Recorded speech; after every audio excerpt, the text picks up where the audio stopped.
thesis. Practical Wisdom with Scott Allen. Hello, I am Scott Allen, and thanks to my daughter Kate for developing the intro to the Practical Wisdom for Leaders podcast, where we offer a smart, fast-paced discussion on all things leadership. My guests help us explore timely topics and incorporate practical tips to help you make a difference in how you lead and live. If you haven't done so, please click subscribe so you automatically, seamlessly stay in the know when we publish new episodes. Likewise, please provide me with feedback. What do you like? What do you dislike? And what else would you like to know? And now, today's show. Everybody, today on the podcast, I have Martin Gutmann. He is a university lecturer at Lucerne School of Business in Switzerland. He has a lot on his bio, and he's going to talk a little bit about that. He's a historian, and we are going to explore some fun nooks and crannies today. I can't wait to jump in.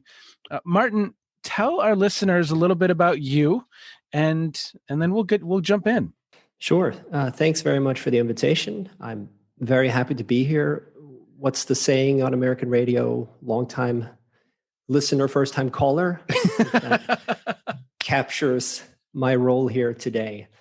But so as you said, I'm a historian by training, but for a number of reasons, I've worked in management departments of one variety or another for close to a decade now. And so I still do a lot of traditional historical research and teaching, but the audience or the type of student that I have is very much the manager or the management student. Yeah. And that's a particular place to be. It's also a fun place to be, I would say.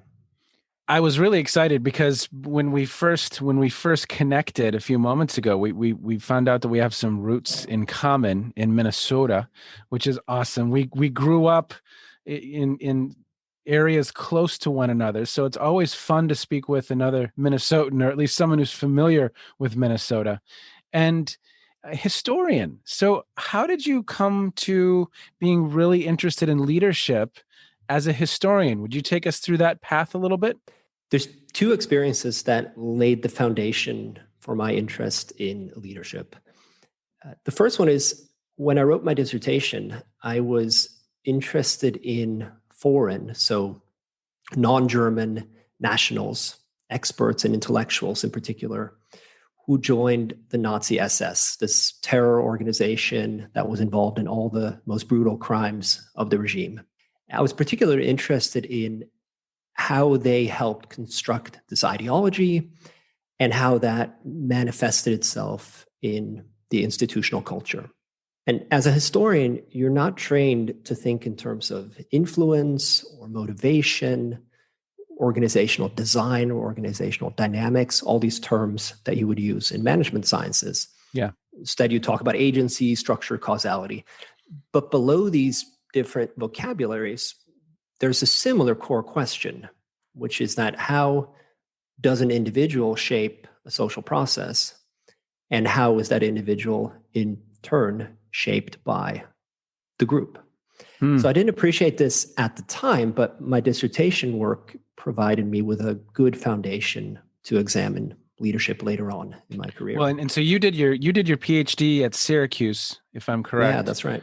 And what did you find? That's really an interesting. So these are individuals, if I'm not mistaken, who were not in Germany, but they were energized, quote unquote, by the mission, and they joined. Is that accurate? That's right. That's Wow. right. And the post-war interpretation in their countries of origin was that they had been either criminals or mentally unstable, and that was the reason for their joining.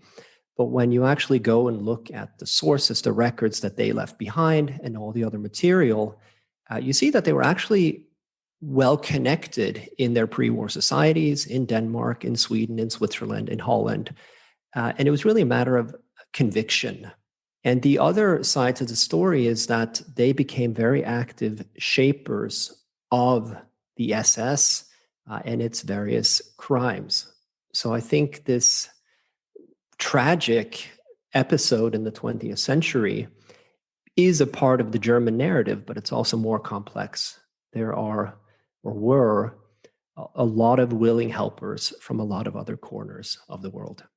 Yeah. And I had a fun conversation with Barbara Kellerman, probably, oh gosh, it's a couple months now. And in that podcast, we discussed, these three, she calls it the leadership system, the leader, the followers, and the contexts. And I think, as she said, sometimes the followers are just as bad or worse than the actual leader. They kind of know what they're signing up for at a certain point, and they're energized by that. And that's obviously, in certain situations, a good thing, but in other certain situations, just toxic and damaging and destructive. Absolutely. No, I couldn't agree more. And I think it's also important to realize that, we think of leadership often as taking place in the domain of organizations we admire, leadership being an essentially good thing. Yeah. But of course, it has been used for terrible purposes as well, Yep. about influencing people. But the aim can be anything from good to bad to completely banal. Yeah, exactly. And so, what were a couple themes from your dissertation? I'm probably making you think back here a little bit. Yeah, this was a long time ago. If you're like me, I don't know if I could answer that question right now, but are there any themes that you took from it? And then that kind of sparked this interest in ways in leadership, huh? Well, actually, I did this work on the SS, on the Nazis, and put that aside. Had a lot of other experience, was involved in some other research projects. But the other foundational experience for me is actually more personal. So I tried to seek out spaces and activities in which I am challenged both physically and mentally. So I was a very keen amateur mountaineer, nothing newsworthy, but I spent a lot of my time off in Alaska or in the Alps doing these very long, challenging routes. And these activities, I think they require a lot of care and planning and preparation. There's a lot of science, there's a lot of tinkering.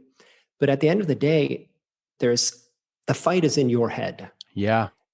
And in those moments, what can turn this suffering and this overbearing desire to give up into an actual growth experience is the bond that you have with your partners. And so here too, I developed a real appreciation for the power that we have to influence each other. Yeah. And especially, again, if you, as I read, ultra alpine marathoner, correct? Yes. Okay. So I don't even know where to begin with how to define that, but I know there's mountains and running involved. And ultra doesn't sound very fun at times. Yeah. So ultra just means longer. Ultra can mean a lot of different things. It just means longer than a marathon. Yeah. And but they're taking place on trails in the mountains. And this is the sport I practice now because I have kids and don't quite have the time to commit to mountaineering anymore. Yeah. And I used to run long distances as training for my climbing and mountaineering, and now I do it as my primary activity, if you will. It's so admirable. Now, what is the longest ultra alpine marathon that you've run? Back in my 20s, I ran a couple of pretty long trails, 80 kilometers or so. Wow. Now I'm a bit more measured, and I was training for a 50-kilometer run this past summer. It got canceled due to the Corona crisis, so I'm looking forward to doing it next summer. Awesome. Well, and so you've not only challenging yourself through the mountaineering, which I have great respect for, by the way. I have not myself experienced it, but I love watching the Dawn Wall or Meru or Alex Honnold's free solo. I've had a couple climbers on the podcast. One had climbed K2, Sarah Safari. She has climbed, the tallest peak on 6 of the 7 continents. And so I just have so much respect for that work, pushing oneself to their limits. adventure it seems to be a theme in your personal life. If we look at some of the work that you just published, it seems to be a theme in that work. How did you get to the point of writing this book, Historians on Leadership and Strategy? And so, as I said, I had these experiences that piqued my interest in leadership. Yeah. But then, as I started interacting with students in management programs, I noticed that there was a bit of a gap that needed to be filled. It's rare for historians to write about leadership, but it's not rare for historical examples to be used in leadership studies, whether of an academic nature or a more popular variety. I actually just read this morning in a popular leadership book that there's 80,000 biographical leadership studies, most of them historical in nature. Books about Napoleon and Churchill, the like. And this makes sense. Like, humans are storytellers by nature. We crave stories. It's a way to make sense of the world, but also reflect on ourselves. And history has the power to inspire people. Yeah. But Scott, have you ever watched ER with a friend who is a doctor, or a heist movie with a friend who is a cop? Yes. Yeah. And there's a great clip, back to mountaineering. There's a great clip of Alex Honnold watching famous mountain climbing scenes from, whatever film, Cliffhanger with Sylvester Stallone, and there's a Tom Cruise, it might be Mission Impossible, where he's climbing and Alex Honnold's like, no, that's not a thing, or this is pretty good. I need to watch that in that it's case. Good. I'll put a clip in the show notes. So you know what I'm talking about. Yeah. This is a bit of how I feel as a historian reading some of these historical case studies. There is some effort to get the details right, but the overall the overall context is sometimes not as nuanced as a historian might like it to be. Yeah. So one example, if you're on LinkedIn, which I know you are, you probably see this famous ad by Ernest Shackleton, the British explorer.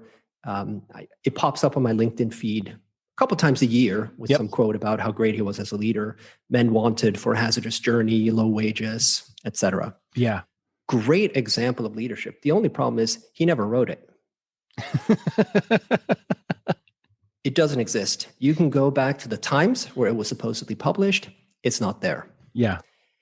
And now, that detail is not essential, but there are some details in the historical context that I think are really important for the leadership lessons that we draw out of them. Yeah. So another example is the chapter in my chapter on Roald Amundsen. Yeah. In this book, Historians on Leadership and Strategy. One of the pieces of information I stumbled upon was that he decided to use a small 13 horsepower petrol engine in his ship. That's the kind of detail that you may just skip over because it seems insignificant. But in 1900, this is the age of steam. So this needs to be contextualized. Oh, wow. This is a very risky decision because this is a highly combustible fuel that he's then bringing, but at the same time, it has a much higher energy density than coal, and it enables him to maneuver in a way that bringing a classical steam engine would not. So I think these details need to be put into the proper context before we can draw out any lessons from the cases. And so my goal with this book was simply, let's get a bunch of historians together.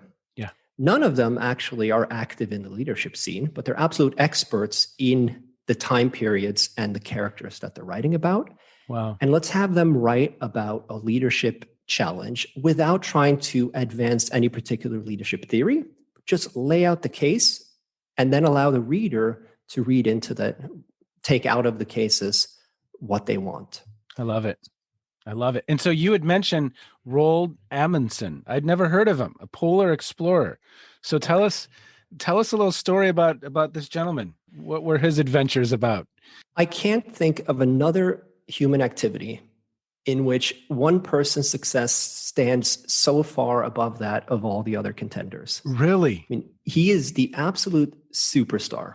He's the outlier in terms of polar exploration. Okay. Yet when we look back today, in a lot of these leadership cases, we see Shackleton, we see Robert Falcon Scott, John Franklin, these British captains. And this disparity really fascinated me.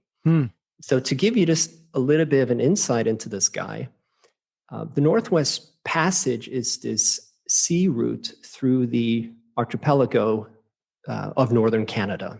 Yeah. So from the Atlantic Ocean over to the Pacific. And Europeans had long speculated that it existed, but no one had successfully found it and navigated it. And after the Napoleonic Wars, the British got very serious about finding it because this was a time of peace and the British Navy didn't have much to do, but they had a lot of capacity, a lot of captains, a lot of ships. Yeah. And so their senior civil servant, this guy, John Barrow, decided finding the Northwest Passage is a task for the British Navy. And he put everything they had into it. He sent some 20 expeditions, all superbly funded and equipped. Really? The British, they were the masters of the sea. They had a technical know-how. They had a talent pipeline. They had dedicated suppliers. Wow. But in this endeavor, they failed, sometimes spectacularly. And then in 1903, you have this young, poor, completely unknown Norwegian, Roald Amundsen, sets out with a measly crew of 6 in a converted fishing vessel that was old by this point, and he succeeds. Yeah. And so we need to know, what is it that this guy did? Yeah. What did he do? What did he do? So there's a famous kind of Simon Sinek story where you have the gentleman who was well funded to create the airplane, and then you have Orville and Wilbur, who are not, but they had the passion and the energy and the enthusiasm. So what did you find? What is it about him? There's a lot to find there, really. And I should say too, his success with the Northwest Passage wasn't a fluke. There's 4 goals in this age of polar exploration: the 2 passages, the Northwest and the Northeast, and the 2 poles, the North Pole and the South Pole. Wow. Amundsen accomplished all 4 goals in his lifetime. Wow. 3 of them he was the first to do. It's extraordinary. And so in terms of the Northwest Passage, I like to think about what John Cotter tells us and others about management and leadership. Sure. The former is, dealing with complexity, and the latter dealing with change. And in this challenge of the Northwest Passage, you really needed the utmost competency in both domains, and Amundsen had that. When we think of expeditions, we think of the leader standing at the helm, shouting directions and waving at his crew as the ship weaves in and out of the ice. We think of movement and danger and split-second decisions. In navigating the Northwest Passage, the real challenge was wintering. This waterway froze solid. There were only about 1 to 3 months, if you were lucky, where you could move. So you had to expect to spend 9 to 11 months frozen in place. Wow. Yeah. And that's the challenge. In fact, one British captain, James Ross, he had spent 2 winters frozen in place, decided to cut his losses and go back. And when the ice finally released his ship, he could sail for 2 days before he was frozen in place again for another year. Oh my gosh. And you have to imagine these winters, complete isolation, near total darkness, and there's no real meaningful inputs. It's brutally cold. So that's the management challenge. You got to pack everything you need before you leave harbor, everything you need to survive and function. For years. But it's also a leadership challenge, right? Because yes. You gotta maintain the motivation of your men, not just to hang in there during these months, but when the ice finally relents, they have to be motivated enough to keep going into the unknown. So this requires vision and the ability to sell that. And In the Second World War, there's a famous quote by an American general who said that the American army doesn't solve its problems, it overwhelms them. Mm. This is how the British Navy tried to solve this problem. These ships that they used, the Erebus and the Terror, two famous Arctic exploration ships, were originally so-called bomb ships. They were huge, heavy, reinforced, so that they could take the recoil from these mortar shells that they fired. Yeah. John Franklin, one of the famous British explorers, had a crew of 128. They had experience in every conceivable profession except one, Arctic hunting. And you can see how that story ends. Right? They had a library of thousands of books, 100,000 pounds of canned meat, dynamite to blow the ice, an arsenal of weapons, and everything else. They took off in 1845 and were never heard from again. Wow. And on the leadership side, the British tended to go with good old rank and Navy discipline. Yep. Tell me more about Roald. So yes, six individuals total, or was it a crew of six? It was a crew of six plus him. Okay. And he's an entrepreneur. Yeah. This is not the Norwegian Navy that's sailing. Yeah. This is Amundsen using his inheritance and all the money he can borrow. He's heavily indebted when they sail. And six individuals whom he's essentially paying to come along on this journey, but handpicked by him. And when we look at what he does, he's an authentic leader long before this becomes an in concept. And he knew that he would be stuck with these men in this cramped space for years. So they were not just his subordinates and his employees, they were his friends, they were his family. And he made a point to avoid what he called irksome discipline. And he also picked individuals who had particular skill sets so that they could have a sense of autonomy and ownership over a particular domain of the expedition. So one of the guys he took with had no meaningful Arctic skills, but he was super jolly and he was a great cook. Oh, wow. And I almost figured this guy's going to keep us all happy as we're sitting there. And, he wasn't afraid to make a fool of himself. They had a lot of fun together, but at the same time, everybody felt intuitively that he was in command. And in terms of planning, it's also the same kind of entrepreneur prototyping his way forward, using a lot of old Inuit and Norwegian technologies where that seemed more appropriate, but also taking some newer things such as the engine. So not stuck in any particular mindset.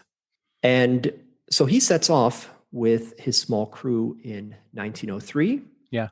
How old is he at this time? He was 31 years old. So he's a pretty young guy. Yes. And they have to sail. This may be apocryphal. Nobody knows for sure, but they sail at midnight in the summer because he hears that some creditors are descending on the harbor to impound his ship.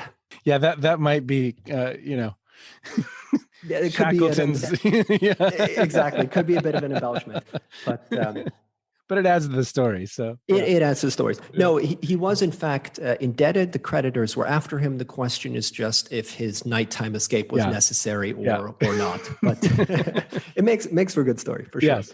So they sail and manage their way around Greenland into the Canadian archipelago. And rather than just push on until the ice ensnares them, he deliberately seeks out a safe place to winter, foregoing a few extra days of potential sailing. Yeah. And they stay there for 2 years. He deliberately seeks out contact with the Inuit to learn from them about hunting, to also have some social contact.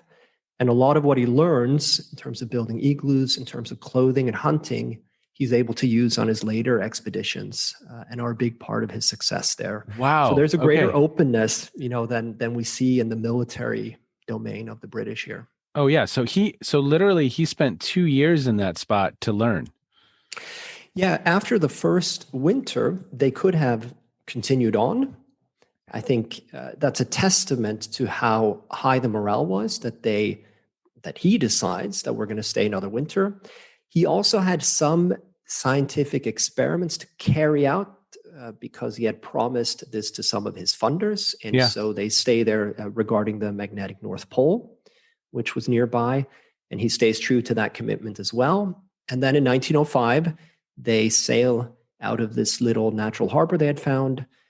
And in August, they run into a whaler from San Francisco, which means they had made it around to the other side. Wow. They have to spend one more winter north of Alaska, but at that point they're back in known waters, and they did it. Wow. So why is he overshadowed? Why have I not heard of him? What is that? Three of the four, he was the first, and he accomplished all four. No, that's a great question, and I can only speculate, why he's not more well known. Yeah. I can think of three reasons.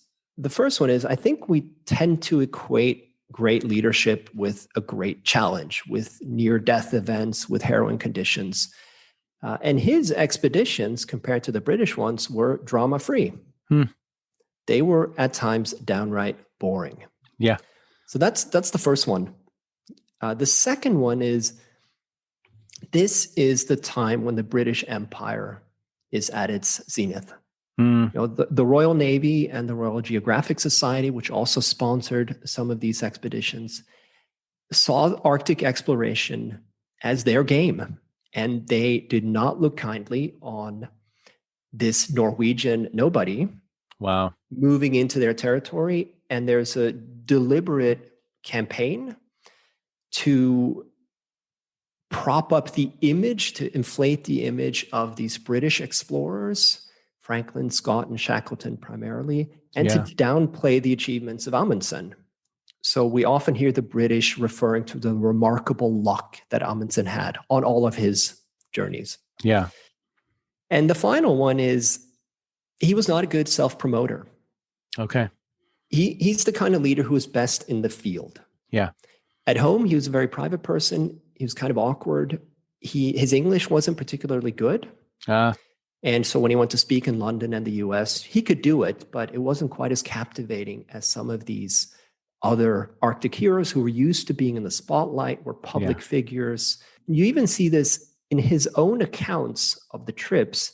He downplays a couple of hairy situations. If you then go and read the accounts of his crew, they're much clearer about how certain events unfolded. So I think real quick, how did his crew, Martin, how did they speak of him? What could you find on that front? I mean, this must have been this particular trip was 3-4 years. Yes, they started in 1903 and arrived in San Francisco in 1906. Okay, and then they didn't get home for another. yeah, it took. I'll see you later, honey. Exactly. Yeah. No, so they're gone. They're in it for the long haul for sure. Yeah. They speak very positively of him. One of the crew men refers to the Northwest Passage trip as a pleasure cruise. Wow. At least the first part. Of course, there were some tense moments. There was a lot of bickering, but it seems to be more on the authentic level, the kind of bickering and disagreements you would have between colleagues who are doing something together. But they also clearly refer to him as the leader. There's no doubt that they respected his judgment and at the end of the day did what he asked them to do. What a fun story. You had mentioned a little bit ago that leadership hasn't necessarily been a focal point for historians. And I find that kind of fascinating because, at least from my perspective, the Roald Amundsen story is a leadership story. That's just the lens through which I see what you just said. And so bring me into the context of historians where the leader may not be that focal point and why that is. This has changed a bit. Okay. Originally, history was the discipline that examined the quote unquote great men. Mm-hmm. And it was usually men that they examined. Yep. And what they had accomplished. And in the last 100 years, the discipline has transitioned to focusing a lot more on broader structures, economics, environmental factors, all of these drivers and contextual dimensions that channel or constrain the actions of individuals. The president of the American Historical Association, Bernard Bailyn, in the 1980s, introduced this concept of latent and manifest history, by which he meant manifest history is the events or the trends that contemporaries were aware of. Okay. The things they discussed, things that were on their minds. But then there's latent history, all the trends and the drivers that they were not aware of or whose significance they did not understand.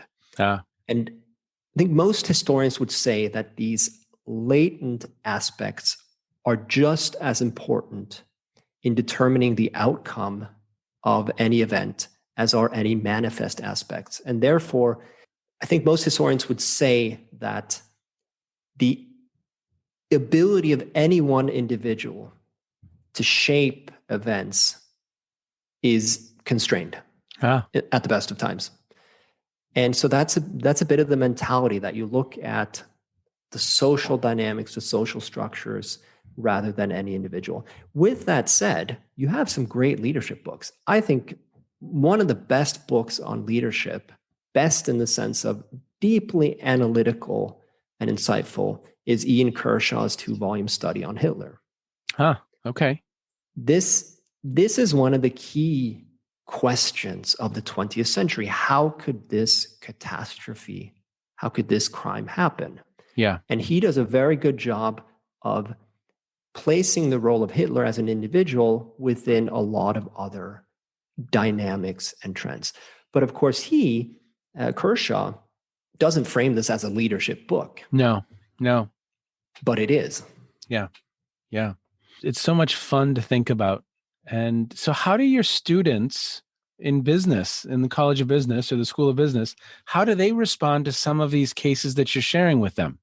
They tend to respond really well, especially if it's then also paralleled with some contemporary theory or perspectives. So it's really a nice complement, I find. I often teach with colleagues who are have a background in psychology and are, the real experts on leadership, which I am not. The other thing I'd say about historical cases is often we can be more accurate in assessing the role of the leader versus contributing factors in the successful or unsuccessful outcome. Yeah. Because we have, not only do we have the perspective of time, so we're a bit in, we have a more neutral mindset, but in many cases, there's also better sources available, and we've had time to look at those sources, and we can see the long-term implications of the decisions that were made. No, that's great. I had a conversation with Mike Roberto, and he writes cases. And he said something, and I named the episode, I'm a Storyteller, because he said at the beginning in the process of the episode, he said, I'm a storyteller. And whether that's a case on Trader Joe's or a case on the Columbia disaster, or he did a famous case on Everest, and there's a simulation you can do with your students through Harvard Business Publishing, which is a fun experience, Martin. If you haven't done that, try it. It's interesting. That sounds good. Since I probably won't get to climbing Everest at this point, so I'll do it in the simulation instead. I don't know what you want to at this point with those traffic jams, the pictures I see. I'd never heard of that book about Hitler, a 2-volume series. I'll put that in the show notes. Are there any other seminal pieces that you think people should explore? And what are you reading, streaming? What are you interested in right now? We just canceled our Netflix subscription, so I'm not watching as much as I used to because I just can't find the time. There's a couple of different things that I consume in terms of entertainment. Yeah. Because I have some American roots, but I'm not living in the States anymore, I tend to listen to a lot of NPR and some of their specific podcasts. Mm-hmm. It's nice to feel connected also to Minnesota. Yep. I listen to MPR with the M, not the N. And so that's the one thing. Yeah. I'm reading a lot about the Sustainable Development Goals right now. Good. There too, I'm involved in a project where I'm trying to link up or bring in the historical perspective for contemporary policy issue. Oh, I love it. Yeah. So maybe if, for the goal that's around sustainable energy or water, what's the historical kind of perspective on that particular SDG? Yes, I'm involved in editing a volume which seeks to sketch the history of each SDG before it became an SDG. Oh, wow. We call it the backstory. Okay, I love it. And it's, there's the good, the bad, and the ugly in all of these backstories. But we've been aware of these problems that are encompassed in the 17 SDGs for a long time, we as humans, and we've tried a lot of different things to get a handle on them. And it's important, I think, to dig up and present that historical context to the people who are working hard on the SDGs on a daily basis. Yeah. Such an important I should probably mention, I haven't really mentioned anything I listen to or read. I love reading Scandinavian crime drama. Scandinavian thrillers. Okay. In particular, Norwegian ones. This has nothing to do with Roald Amundsen. Yeah. But they've got some great authors. Maybe it's the dark and cold up there that inspires some of these absurdly... Well, didn't black metal come from Norway as well in Sweden? that seems very possible. It is cold and dark. Yeah. Well, a former guest of mine, David Day, when I asked him what he was streaming, and you will be familiar with this, and then I mentioned to it a guest, Eric Guthey, but it was The Bridge, the story about. Yes. So I'm becoming familiar with this space for sure. Yeah, actually, The Bridge. This brings us back to your first question about me. I have these roots in Minnesota, but I grew up in Sweden. My mother's Swedish, and I grew up right on the coast where the bridge from the series The Bridge now stands. Oh, wow. There just wasn't a bridge when I was growing up. So what are a couple titles that listeners could explore, these Norwegian thrillers that have stood out for you? I love the books by Jo Nesbø. Okay. You'll have to put some of these. He has a series of books about the detective Harry Hole. Okay. And they are fantastic. The other thing that I listen to quite regularly is the How to Train Your Dragon series. Really? Because my kids, I have 3 kids, they absolutely love them. And the audiobook narrator has the most outrageous Scottish accent. He's super funny. And so we listen to this all the time. The whole family loves it. And of course, that is a bit of a leadership story as well. Oh, yeah.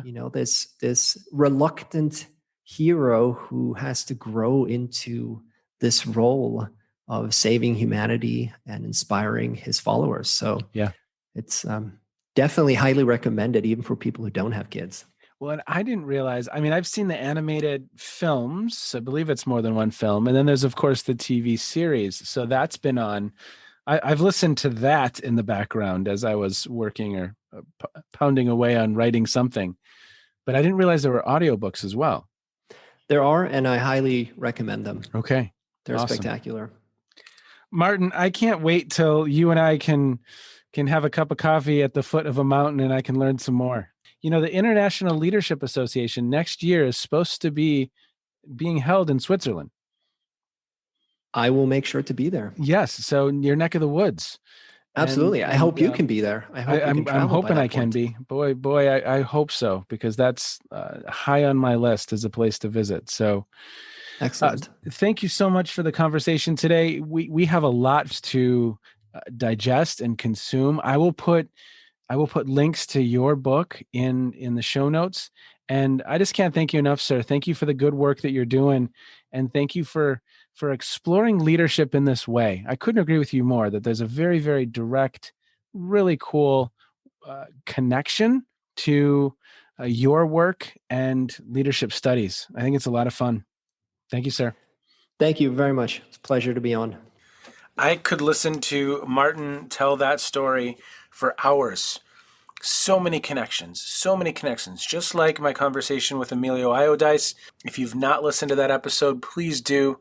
So much that we can learn from the past. Now, what's interesting is that Martin's chapter in this book that you can find in the show notes, and that book title is Historians on Leadership and Strategy. His chapter is called Roald Amundsen, in the Age of Polar Exploration, Entrepreneurship and Innovation in the Quest to Conquer the Northwest Passage. Entrepreneurship and innovation. I love that. I love it. Because as he said, in that time, he was being extremely innovative in how he approached that task. Martin, you are welcome anytime. Keep bringing the stories, and we will explore and we will learn, because there's so much rich content to mine by looking back. Hope you enjoyed the episode, everybody. If you would, pick up your copy of Historians on Leadership and Strategy when you have a chance. Be well. Take care. Have a great day. You have been listening to the Practical Wisdom for Leaders podcast. If you liked what you heard, please share it with others and let them know what we're up to. And one last quick reminder to click subscribe so you know when we publish new episodes. And of course, we'd love to hear your feedback. You can stay in touch with me by visiting www.scottjallen.net or any number of social media platforms. Be well, be safe, and make a difference wherever you are on this beautiful planet. And now, here's Kate's twin sister, Emily, with the outro.